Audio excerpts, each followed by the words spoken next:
Good afternoon, everyone. Welcome. My name is Marilyn Shannon, and once again, I'm delighted to be here with you and share this beautiful day. This is the Breaking Free Show, and as always, we're in for a juicy time. Hope you're all doing great, enjoying this time of year wherever you are. So say hi to Amnon.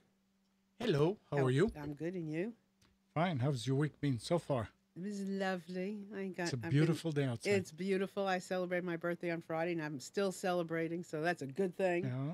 That's one thing. You keep celebrating your birthday till the next one. The That's a good 30th respite anniversary of of my your birth. Yes, of exactly. of your 20th birthday. Well, actually, not exactly, but I had to stop and count for a second, but you got me there. Doesn't matter. It's only a number, Yeah, right? exactly. Right. So, everyone, hold on to your seats, get a pen and paper because you will be inspired today. And as always, feel free to call into the studio anytime you are moved to. You can connect with us on a phone, 919-518-9773, or you can come in on Skype, voice if you like, computers 2K voice, that's the number 2. Just take part in our conversation and it's going to be really interesting today because it's very timely and I love this kind of a conversation. So I'm going to introduce to you Eve Picker. Today is going to be all about Eve. She is the Hi. CEO, yes, CEO and founder of Small Change. So Eve, all about Eve. Isn't that cool? So tell us about Eve. Welcome. Hello. Very nice to be here. Thank you very much for having me. It's a pleasure. I'm not sure where to begin. I'm in a nutshell. I'm trained as an architect and as an urban designer. But early on in my career, I sort of ventured from that more traditional path and pursued a career in real estate development and urban change that has been very satisfying and interesting for me. So when you say urban change, what do you mean? Well, you can hear that I'm not from the United States. I'm Australian by birth, and I came to the United States to complete a master's at Columbia University in urban design, and then followed my husband to Pittsburgh, which was probably not a place I'd ever heard of before I arrived here. Right. And we arrived at a time when Pittsburgh had just about bottomed out. It was the worst possible moment in Pittsburgh's history. It's kind of where Detroit is today. The city had emptied out. It had had almost 700,000 people, and it was down to 300,000. The steel mill industry had left. And along with that, there was a lot of suburban flight. But I was oblivious of this for the first 2 years. I worked for an architect locally, and eventually moved to a neighborhood that had, how can I say, that was probably impacted by all of this history. And that's when I really became aware of what was happening and became involved. And Pittsburgh's pain, I suppose, has been a little bit of an opportunity for me to experiment and see how to make places that are not doing so well better. Mm. And so when you're looking at this type of making it better, what do you take into account? What are you looking at to make better? Oh, so many things. Oh, early on in my career, it's very hard to know where to begin because there's so much. Early on in my career, I moved into a neighborhood in Pittsburgh that really could have gone either way. It was full of really wonderful houses of historic interest, but so many people had left that it was very dilapidated. And we were pretty naive. We moved into the neighborhood because we liked the house. We needed a house, and we bought it, and discovered a number of neighbors just like us that were equally fascinated by the architecture. And together we formed a nonprofit development corporation, which I'd also never heard of before, and started working on a building that had a fire in it and was being threatened with being torn down. We thought that building was an important cornerstone to the neighborhood, and we wanted to save it. And I volunteered to help develop that building, never having done real estate development before, and just fell in love with the process of doing something more than architecture. I could plan the future life of this building and turn something that other people thought was useless enough that they wanted to demolish it into, a sort of a useful second life, and at the same time saving something that I thought was physically important for the city. So that's how I started down this path. And I feel something from you speaking now, which is, I'm listening to him and imagining this building, but you really connected, is what I'm here. Like you really connect with this, with the life of this building, with the life of the area. Is that? yeah, it was when I started working on that project, I had been working as an architect, and I was not very happy. I really didn't understand where my future lay, and I was not, and I didn't feel like I was contributing anything. Now, I didn't grow up in a family that ever said the words entrepreneur. My parents were refugees. They immigrated to Australia, and so I didn't have a clear path, but I did know I was pretty unhappy just drawing toilet details and stair details for large architectural projects. So this project sort of helped me understand myself. I'm a very project-driven person, and I like making things happen. And I think I'm good at implementing things and taking something and from nothing and making something happen. And that's a very fulfilling process, and it can it can happen in many ways, not just around buildings. But at that time, that was the first time I'd really taken a difficult nothing and turned it into something. And that required me, to hire architects and work with neighborhood people and work with the Urban Redevelopment Authority and figure out the financing and convince the bank to lend the money and find buyers. It was a long and complicated process, but I really enjoyed that. And how long did the process take? Oh, it's so long ago, I don't remember. It was Okay. probably a year or two, all in all, I would guess. So what did you turn the building into? I'm so fascinated.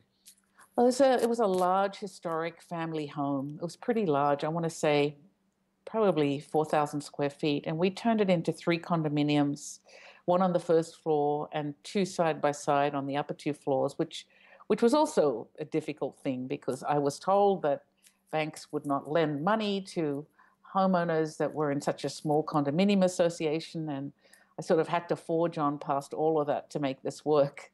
There were so many things I was told, you can't do. This is never going to work. No, no, no, don't do this. Don't do that. That's why, oh my God, I love hearing you say this. Yeah.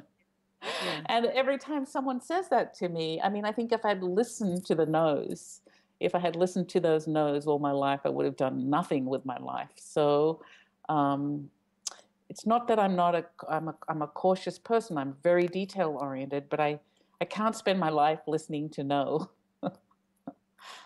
Oh, I love hearing you say that.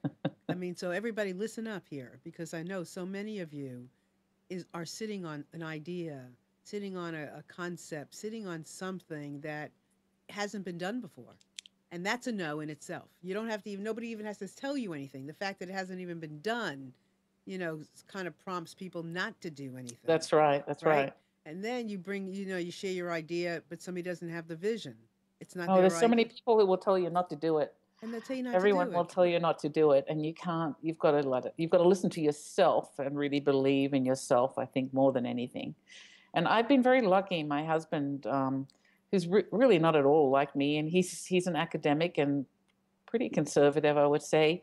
He's been the person who's egged me on the most and made me believe in myself and that I could do these things. So it's great to have someone behind you.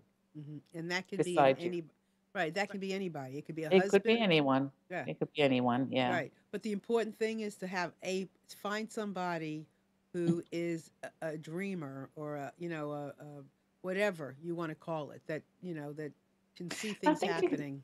I think it could be someone who's very analytical, who Hmm. understands your skill set and understands what you're capable of, and can see what you're seeing and help you follow it through. Because much of what I do, I think, looks very creative and dangerous to a lot of people, but it's in my mind, it's really not. It's all everything I do builds on the skills that I've developed over many years. And as I said, I don't consider myself a risk taker. I'm very detail oriented, and I really sweat over getting things right. Hmm. So I suppose it still looks risky for most people. Well, it does if it's because it's not their dream. It's not their That's skill right. That's right. set.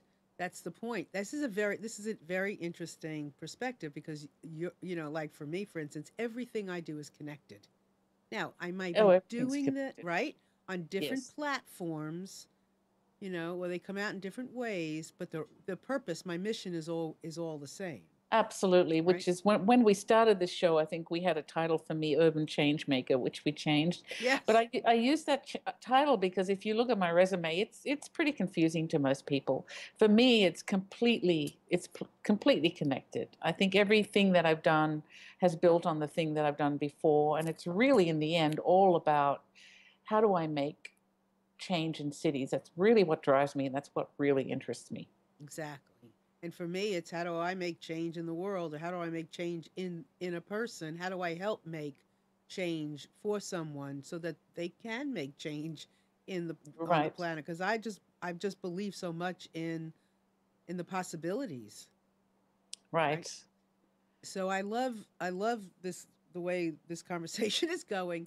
Yeah. So you do this building, and you said you learned a lot about yourself in that process. So what was something you learned about yourself in that process? Oh, I think probably I learnt that I'm a maker. That's what they call it nowadays. That I am just a very project oriented person. That I like taking something from nothing to completion, and I like having control over all of the pieces to it. And it made sense to me that I wasn't satisfied in architecture because really that was just one piece of the puzzle, and the developer held the financial strings, and the developer decided on where to do the project, uh, and the banker decides on what to fund. And I think that if we rely on all of those people around us, we can't drive our own visions forward. So that's what I loved about it. I loved that I could take Hmm. something and turn it into something big. Hmm. And so I spent about 10 years in that neighborhood. I lived there for 20, but I spent about 10 years on the board of that nonprofit and learned a lot. I mean, volunteering actually gave me a new career. At the same time, I worked at the planning department as an urban designer, so I learned the heartbeat of the city at the same time as how to finance these really difficult projects in underserved neighborhoods. I learned all of that, and that was very interesting for me. So I started my own company then, developing real estate, and I wanted to always focus on. Um, so I think my mission statement was always to build something that made a difference in one way or another. So as a developer, I've chosen to tackle projects that many other people have turned away from because I get great satisfaction from um, having the architecture make a difference in that neighborhood. So for me, I could do a deal building a McDonald's in a suburb, but it's not. It doesn't have the same meaning and impact to me as putting a tiny house in a neighborhood that has 300 vacant lots, where I think that tiny house can kickstart something else beyond what I can do. So Does that? yes, oh yeah, we're going to get into that too. I mean, there's a lot of I Yeah. when I looked at your website, I thought, hmm, because I went to your exact website to like kind of look at what some of what you did, and it's this content, and all through this content, you'll all have to go look at this because this really tells you about Eve.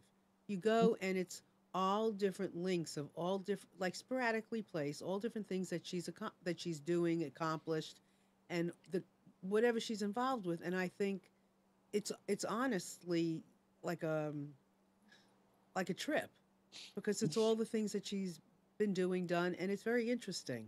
It's it's Yeah. not like another website we about me. It's about the work. Yes, yeah. So, so anyway, that I suppose I discovered in Pittsburgh. I discovered what drives me, and that was just a sort of luck that I landed here in this city that has been um, a place for me to experiment. I grew up in Sydney, Australia, and I don't think I'd be the same person there that I am here. The opportunities are very, very different. So.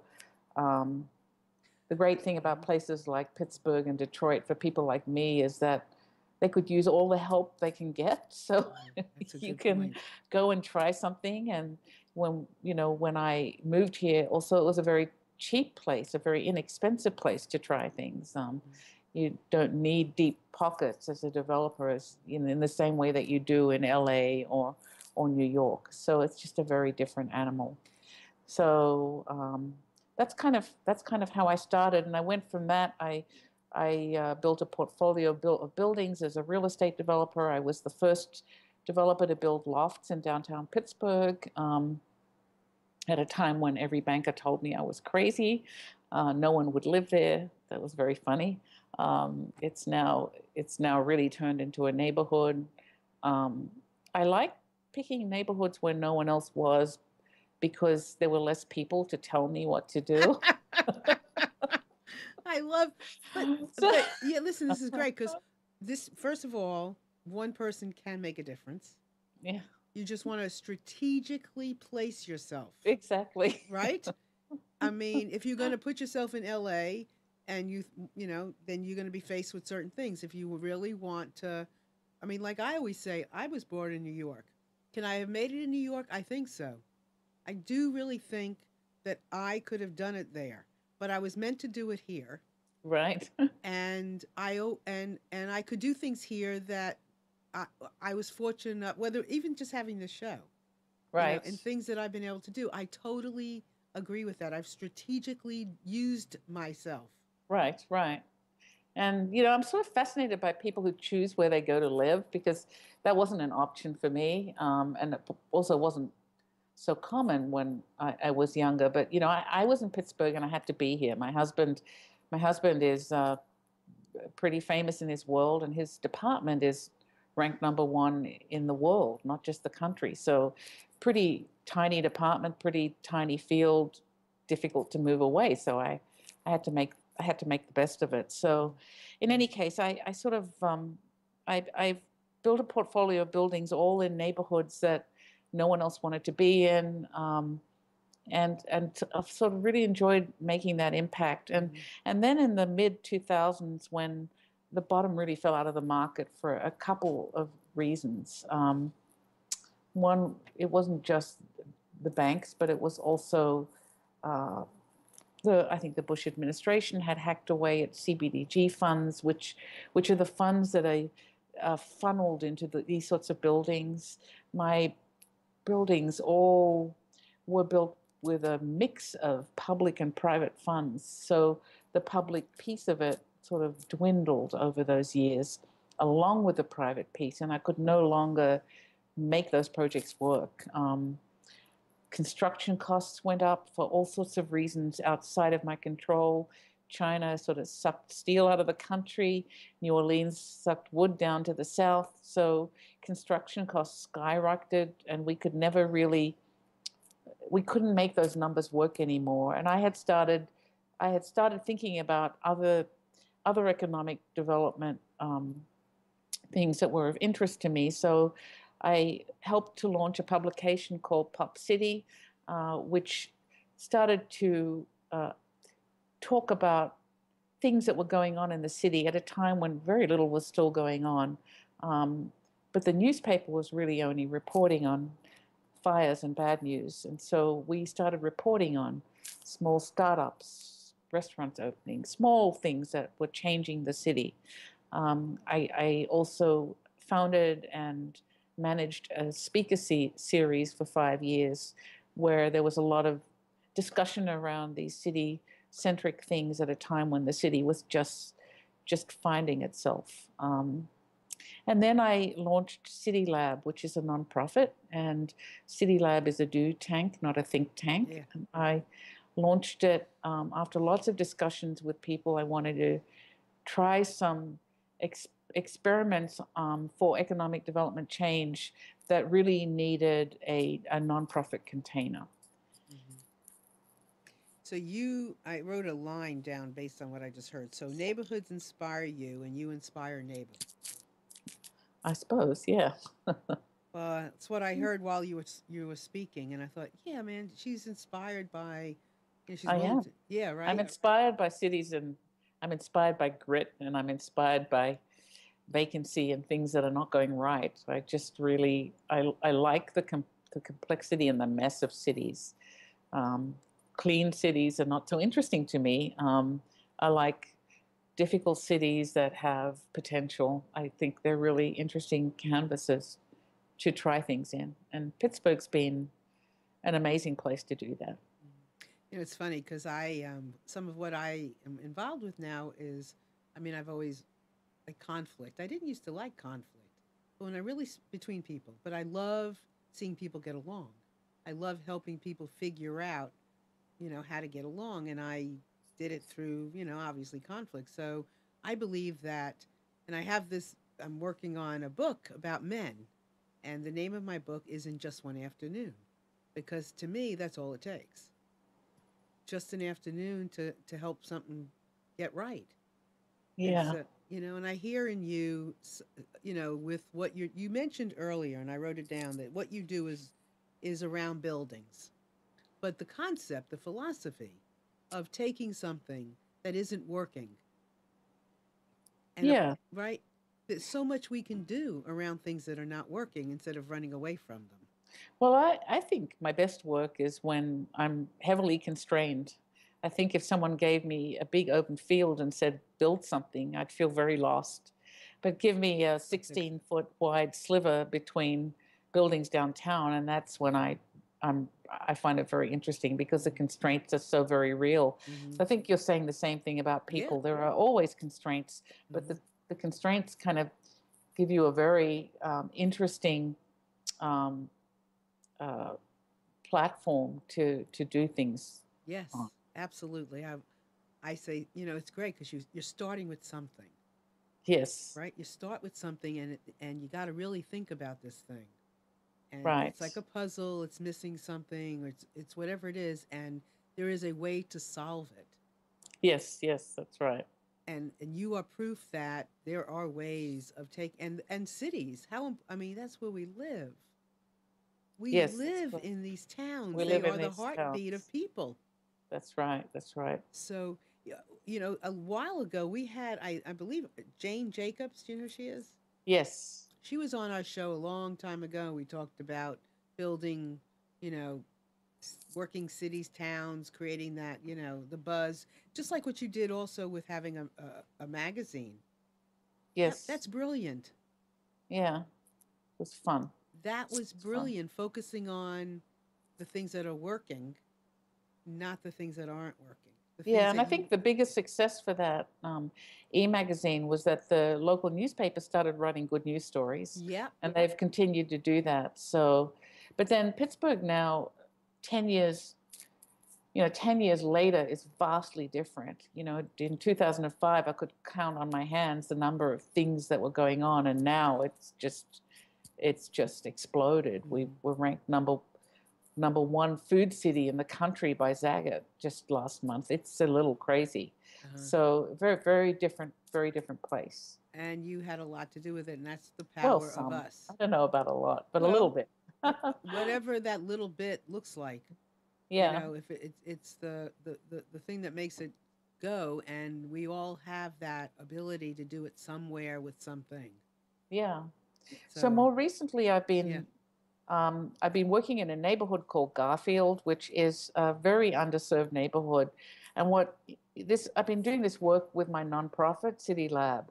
And what interests me about Garfield is that the neighborhoods that surround it's almost like the hole in a donut, this little neighborhood.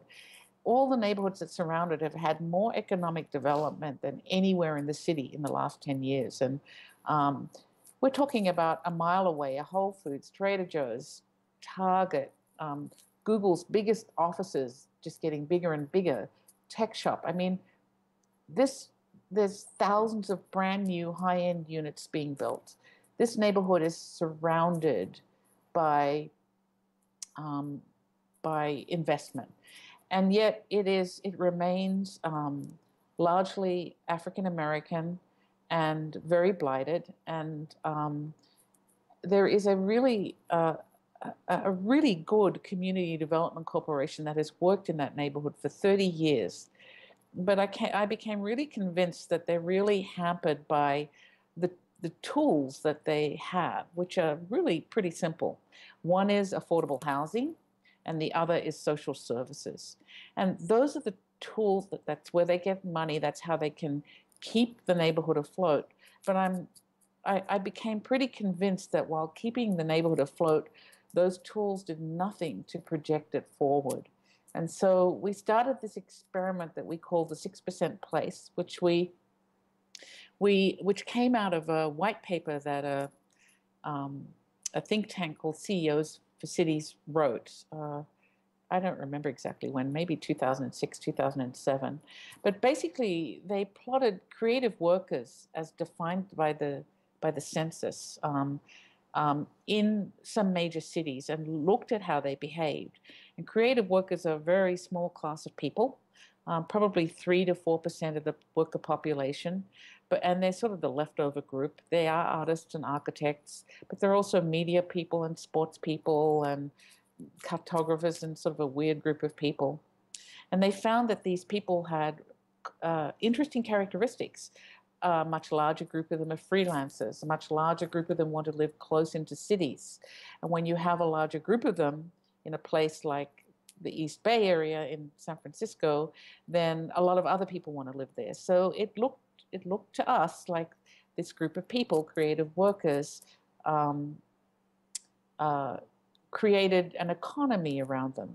And so we did a study where we basically said, well, what if we took that and we said, and I should say that in the East Bay area, at 6% creative workers, you have a place that's buzzing, that everyone wants to live in.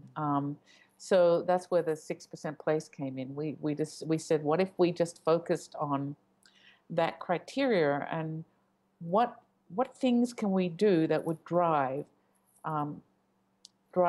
that workforce into that neighborhood, just so that neighborhood becomes a 6% Place. And so we laid out a whole bunch of ideas. One of them was a night market that we put together about 3 years ago, that's been going on now for 3 years. And it draws people into the neighborhood who I think had never set foot there before. And then we also started work on this tiny house, which has been a real voyage. So the tiny house, our real thinking behind it was, how can we change the way that people look at Garfield so they'll consider it as a place to live, not just affordable housing, but consider it as a place, for anyone in Pittsburgh. There's almost 300 vacant lots. It's a small neighborhood. How do you fill those lots? You can't do it by recreating affordable housing, that cookie cutter mold over and over again. Is there some other way we can do it? And that's when we thought about this tiny house. We had a very tiny lot to build on, and we went about the process of designing with the help of neighborhood people and building a tiny house. It took about 2 years. It uncovered all sorts of very large issues, but it's completed now, and we're about to sell it. And while I think it was a difficult project and not one easy to replicate, it has turned many eyes on Garfield, and I think in that way we've been really successful. Pretty happy about it. So, what would you like to see for Garfield besides you say it's hard to reproduce Oh, I know exactly what I'd like to see. what? So from a housing point of view, what made this very difficult is the market there is very soft, and a 2 to 3 bedroom ordinary house, new house, that would cost about $300,000 to build there, and can sell for $145,000. So that difference is subsidized by public funds, and that difference comes largely from two things that I think, and I wish the administration would think about. One is that when people left the neighborhood and abandoned their houses, and those houses became dilapidated, and the city tore them down, the city simply collapsed them into the basements. They left the basements there. They collapsed these houses, clothing, appliances, everything into the basement. So when you go to redevelop a piece of land like that, you don't have a green field. You can't put in a simple footer. You have to dig out the basement. You have to excavate it to find solid ground. Hmm. And you have to either fill it with engineered soil or rebuild the basement to have a solid foundation for a tiny house. And that's amazingly expensive. And it's really a tiny brownfield that's been dirtied by the city itself. And having developers deal with the cost of that is extremely difficult. The second thing is that the city has a very odd water and sewer system. Storm and sewer waters have up until recently all been in one drain, and we're under a federal court order to separate out the storm and sewer lines. There is no funding for that for tiny houses or for any residential. Large tracts of lands can perhaps find funds at state level to deal with issues like this.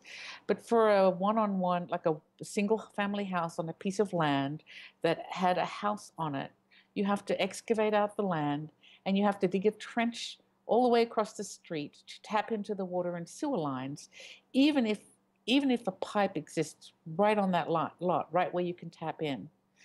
And that is also hugely expensive. For our tiny house, we had to dig a 15-foot deep trench, about 100 feet long. We had to rebuild the road. We had to rebuild the sidewalk. We had to pay for the plumbing to make that connection. And the old pipe was right there at the back of the house. It would have cost us nothing. So our tiny house cost us $190,000 to build. Wow. And we are trying to sell it for $109,500. And I would say half the cost of that house is in the ground. And that's pretty tough to replicate. So if you built more little tiny houses in the same area, would they all Every one of them have the every same one of them? problem. And what happens in other areas where they're building tiny houses? Well, I think no one's building tiny houses Oh, on they're not. foundations. That's the thing. The tiny house movement is really a trailer on wheels movement. Right. But when you're in a city, at least in Pittsburgh, you are not permitted to have a trailer parked on a piece of land. Mhm. And you have to be tied into the water and sewer system and into the utility grid, which I think is appropriate because, who's going to be the arbiter of good taste for the trailer park next to you? Even if it's a tiny house or something else, it's a very fine dividing line. So it's a very different exercise if you have to connect this little house to the ground and to utilities. And that's what makes it very expensive. And all the neighborhoods that have been abandoned in Pittsburgh have the same issue. They're all small lots, and they've all had houses on them in the past. We had 700,000 people living here, and we're at 310,000 now. So those lots had houses on them, and this is a problem that needs to be grappled with at a higher level than Right. one lot at a time. I think those tiny houses, the whole concept is fascinating. It is fascinating. I mean, to see what people do in them. So let me tell you where this has led me next, Yeah. because this is kind of the last phase of the story, and this is where I am now. I have founded a company called smallchange.com. And Small Change is an equity crowdfunding portal. And it permits, very loosely, you to crowdfund, to have investors, how can you say this? A crowd of investors invest in a project and get a return. It's a little different than Kickstarter, where the returns are rewards based. With an equity crowdfunding platform, the returns are real and they become real partners in the project. The final phase of the tiny house story, and the thing that I have struggled with the most through my real estate development career, is the banking industry, which is really geared towards projects that are very understandable to banks. And you will probably know this from buying a house, but when you buy a house, a bank will have it appraised, and they will have it appraised by an appraiser who goes and looks at other similar houses.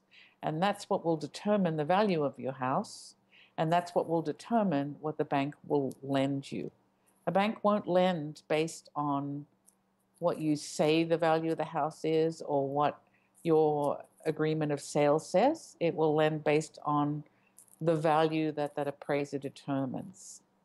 So imagine a tiny house that's never been built before on a foundations. There isn't another tiny house like this anywhere in the States. There are no comparables. And so I knew with certainty that if I went to look for construction financing, I would be going down a very, very difficult road, looking for financing from banks that basically want to lend based on past buildings like this. There are no past buildings like it. And this is a problem that has dogged me throughout my real estate development career, because when you build in underserved neighborhoods and you build the first restaurant or the first house or the first block of apartments or the first retail strip, getting those comparables and getting bank financing is very, very tough. And that, I think, is probably what I've become most expert at. So I'll give you an example. I have a building in a neighborhood called East Liberty, which is now a very desirable neighborhood. When I developed the building 10 or 12 years ago, I purchased it from the city. It had been vacant for 15 years. It was a mess. It was a liability, not an asset. And the $2 million that it cost me to renovate, the bank would only lend me $450,000. So I had to scrape together financing from 11 other different sources to make that project work. And that was, 4 different loans from the Urban Redevelopment Authority, a facade grant, historic tax credits, a loan from an organization called LISC, which is a national lender, all sorts of financing like that. And that is typically what financing looks like in these underserved neighborhoods that we're trying to jumpstart. Well, Small Change is really trying to fill the gap there, because when I thought about how to finance the tiny house, I realized that no bank would lend me the money. So we, in fact, crowdfunded the construction financing. $100,000 in construction financing raised from a crowd of investors who I hope will get their money back, and along with a return. And I think there's really a place for this. Equity crowdfunding is taking off. It's becoming really big, really fast in this country. It is the result of legislation called the Jobs Act, written by the Obama administration, and it has it's made some changes to securities laws that permits you to raise money with a larger group of investors, not just privately behind closed doors. I think it's an enormous opportunity. At the moment, the industry is really focused on, how to keep developers happy and how to keep investors happy. But I see an opportunity for raising money for projects like these that have a difficult time because traditional financial institutions are not ready to finance them yet, while they can be, I think, very strong deals. Let me, I want to ask Sorry, you a question. sorry for going No, on no, no, so no. That's fine. It's very complicated. interesting. And normally, no, this is very That- interesting. And normally, it's this back and forth thing. But I really, it's fascinating all the information and what you know. So let me see if I understand something. So building up these cities and these neighborhoods are important for on many levels, right? Mhm. Economic growth, human growth, potential, all of these things. So it's extremely valuable. Now, when you talk about these crowdfunding, I'm curious of if the people and so the funding is more transparent. It's Much not more just clear. coming from Yeah, the bank and somebody you don't know. The right, neighborhoods get to understand what it takes right. to support their neighborhoods. Are they also involved in the funding? Well, they can be, and that's what's so exciting about That's this. So great. the Jobs Act has been rolling out since 2012, so it's been a slow process, and there have been different regulations that have been approved by this Securities and Exchange Commission. The one that I am most excited about was approved at the end of October and will not go live until I think it's May 19th this year. And that's called the crowdfunding regulation because it is the biggest departure from SEC regulations and anything that's been done in 70 years. And that regulation will permit unaccredited investors to invest in projects. At the moment, it's difficult for unaccredited investors to get involved. And by an unaccredited investor, I mean 97% of the population. An accredited investor by SEC standards is someone who has a net worth of $1 million without their primary residence, or income of 200,000 a year, or joint income of 300,000 a year. And that group of people is fairly small. It's about 3% of the population. But come May this year, the other 97% of the population will be able to invest in projects like this. It's a very complicated regulation, and it's going to, I think, take a while to take hold. But it's what the SEC is calling retail crowdfunding, and it permits people to invest in real estate and in businesses in a way that's just been unheard of until now. And then who manages this? Well, this is also the very, very big change. The regulations that are in place now are really managed by legal offerings that are written by lawyers and registered with the Securities and Exchange Commission. The crowdfunding regulation, which comes live in May, is actually intermediaries, crowdfunding portals that manage all of this and are registered with the Securities and Exchange Commission. So they have to do there's a lot of regulatory compliance that they have to follow to become a crowdfunding portal, but they will in fact manage this.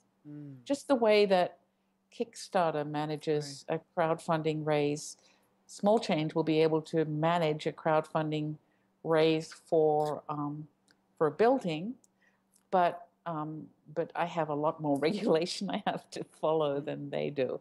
Right. But you'll figure out. We're in the process of figuring it out. Yeah, the long shorts and the shortcuts. Exactly.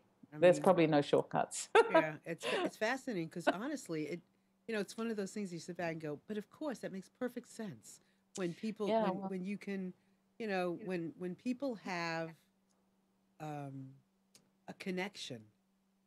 That's right. To something, and they can feel like even making money from it. So think about, this is what I learned in all my community development years, is that the people who live in that neighborhood that you're working in are the ones that care about it the most.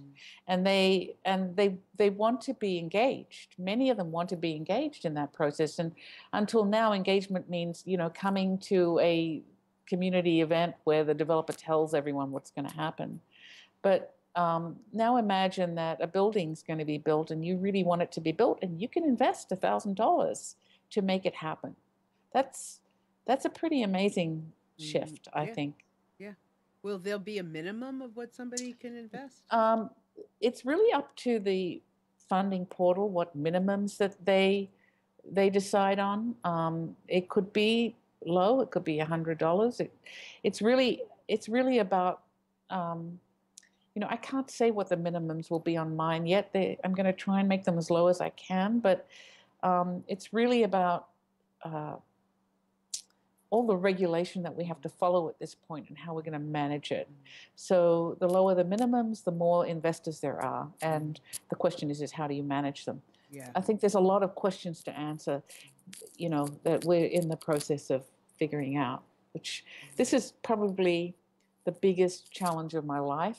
This is not for the faint of heart. It is very, very challenging to understand how to use this. But I think that everything I've done before leads to this. So it's pretty exciting. Yeah, it's very well. I'm always excited by what we can do. I mean, Yes, no yeah. matter what anybody tells us, Yes, I am too. yeah. I mean, I just last night. So Yeah, go ahead. What were you going to say? I was going to say the SEC, the regulations are 646 pages long. And it's an interesting read because, the SEC is really conducting an experiment. They're going to give this 3 years. They're going to see how it goes, and then they're going to tweak it, right? They're going to make changes. There are a lot of people complaining about the regulations being too difficult, too this, too that.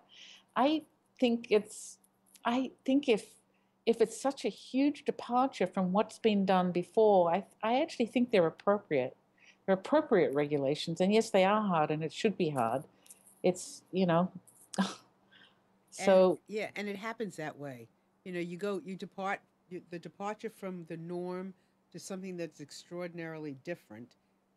You get all those bells and whistles and dotting every I and crossing every T. It just happens. But if it's a small price to pay for yes, I agree. for the I agree. movement, Yeah, right?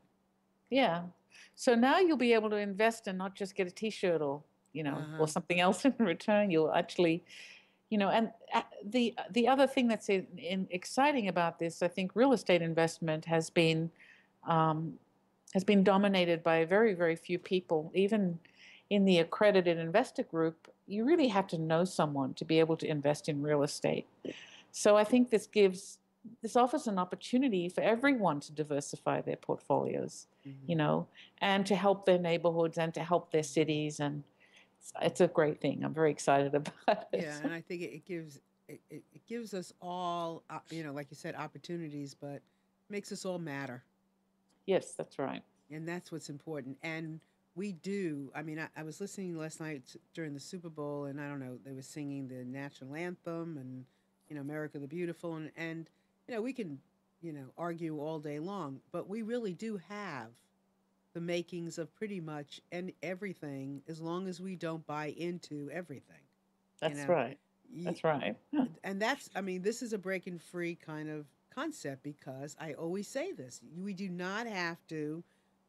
That's why the show was born, because I am not from. I don't want to say, I have to listen to everything everybody else does. I want to like make a difference and create my own thing, and we Right. all can do that if we're empowered and understand the possibilities.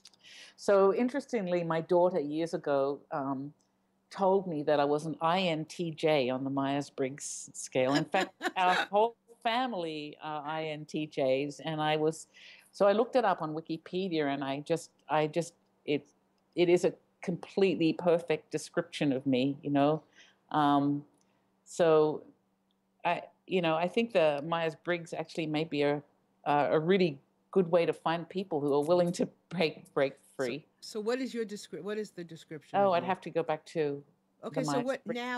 too. Yeah. But basically, I apply ruthlessly to everything. Does it work?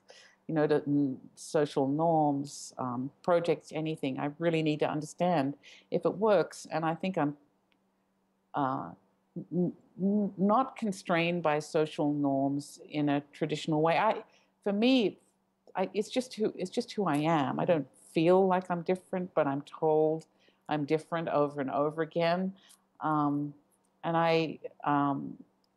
yeah, I'm it's listening to you, and I'm imagining how how I would engage with buildings and communities, I engage with people. So I look when I'm engaged with someone and something's working, something's not working.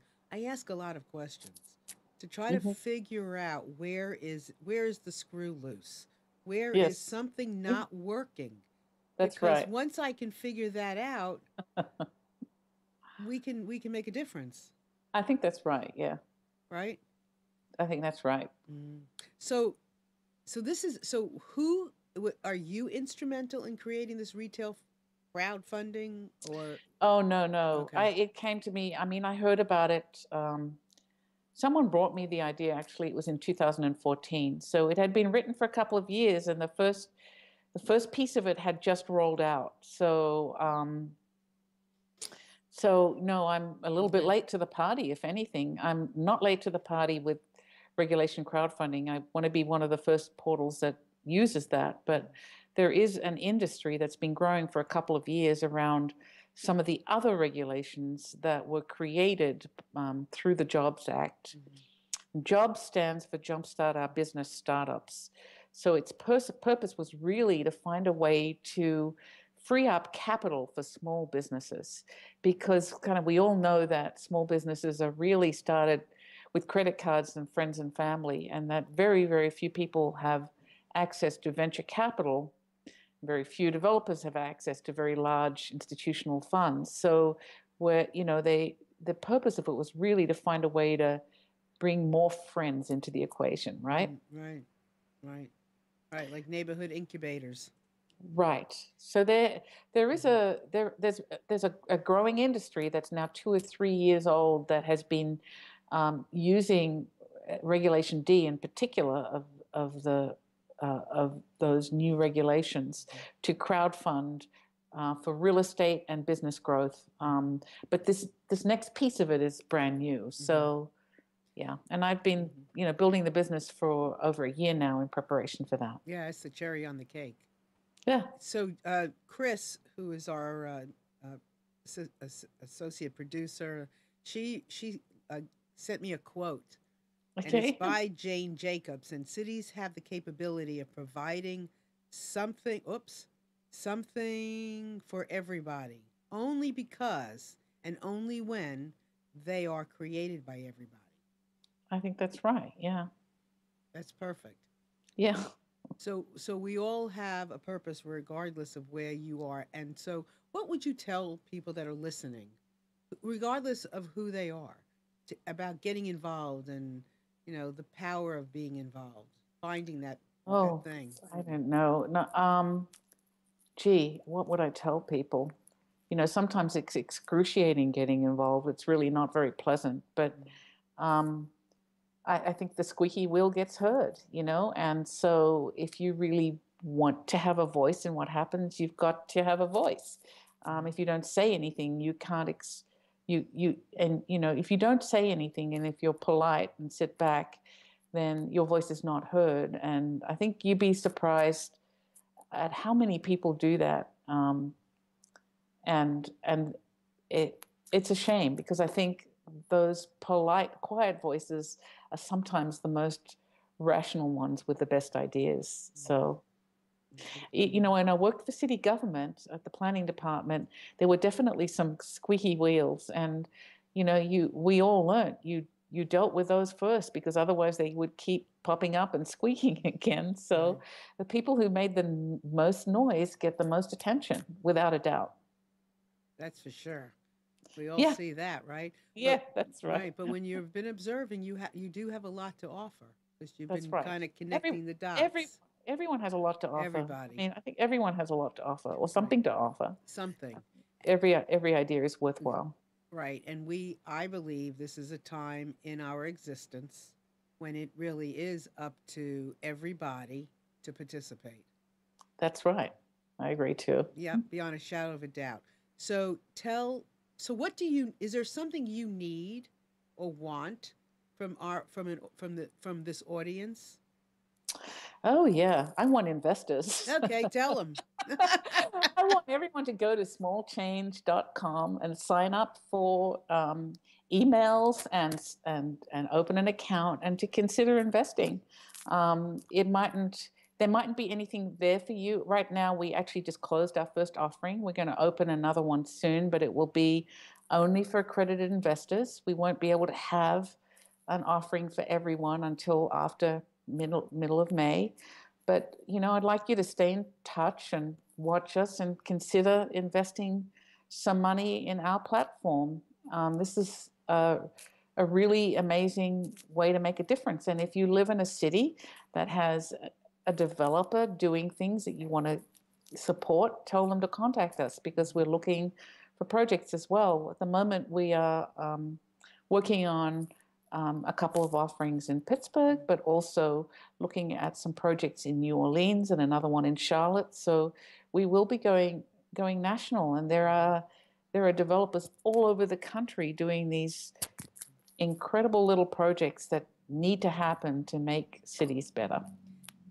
And these, I was just thinking, these are the projects that people like I don't know if we exactly said this early on, but people don't always look at.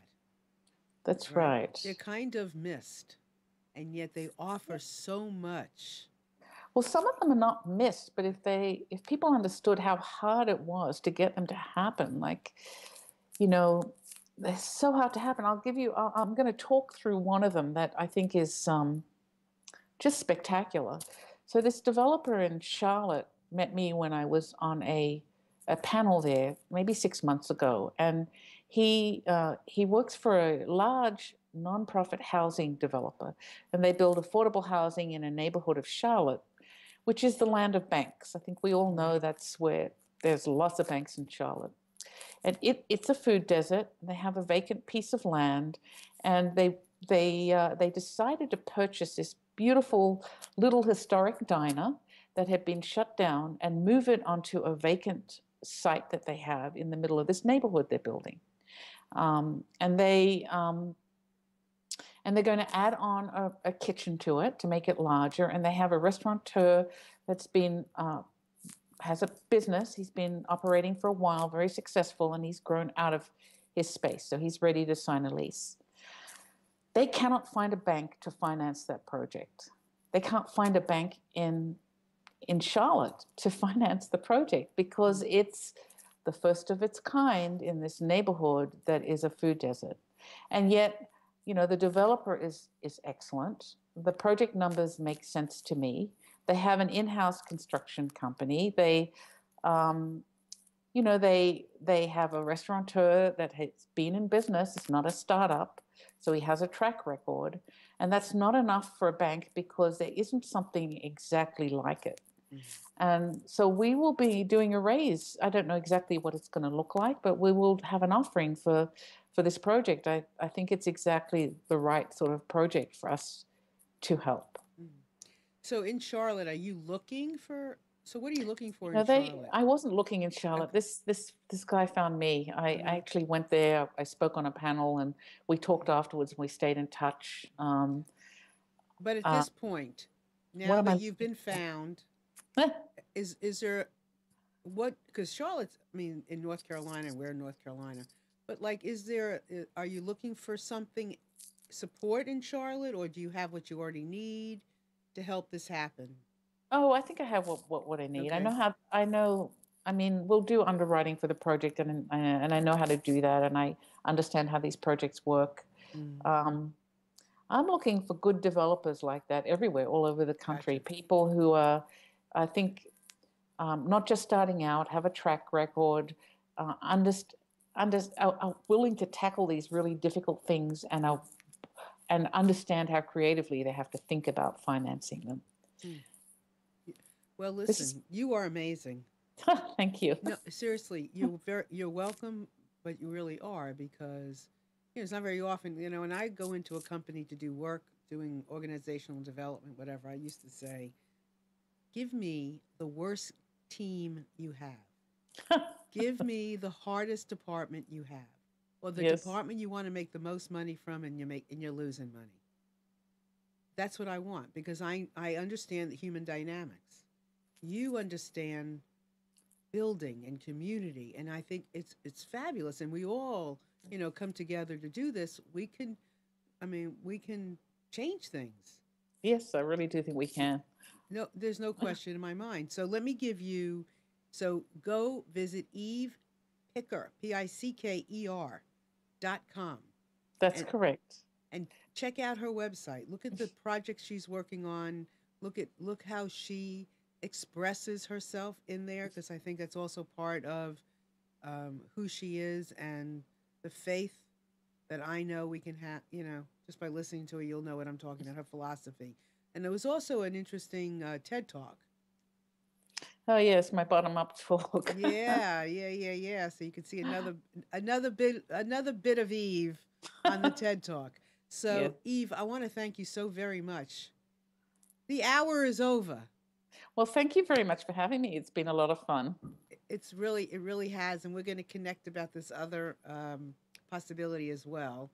Absolutely. Yeah, and I want to thank everybody out there for listening and learning with us today. And we look forward once again to seeing you all here next week. And Eve, thank you so much for the vision you have and the work you're accomplishing. Thank you. Thank you, and everybody will see you next week. Bye. Bye. Bye. Bye. Bye. Bye. Bye. Bye.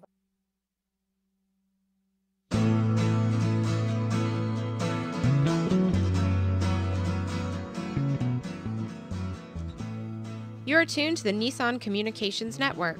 Our weekly lineup of call-in programs includes Computers 2K Now with Amnon Nissan, My Life, My Will with Gisela DiCarlo, The Tanya Love Show, Health In with Debbie Bruck, Breaking Free with Marilyn Shannon, Triangle Be Well with Howard Jacobson, Lunch and Learn with Rabbi Yisrael Cutler, Lessons of Vietnam with NCVVI members, Parent Dome with Ryan Miller, Current Affairs with Amnon Nissan. And if you tuned in too late, you can always watch each program in its entirety or download an MP3 audio file of it in the archives section on nissancommunications.com. Don't forget to subscribe to our YouTube channel, follow us on Twitter, and like us on Facebook. Sponsored by Atomos.com, makers of quality video recorders and converters, CarolinaApparel.com, and DeltaForce.net.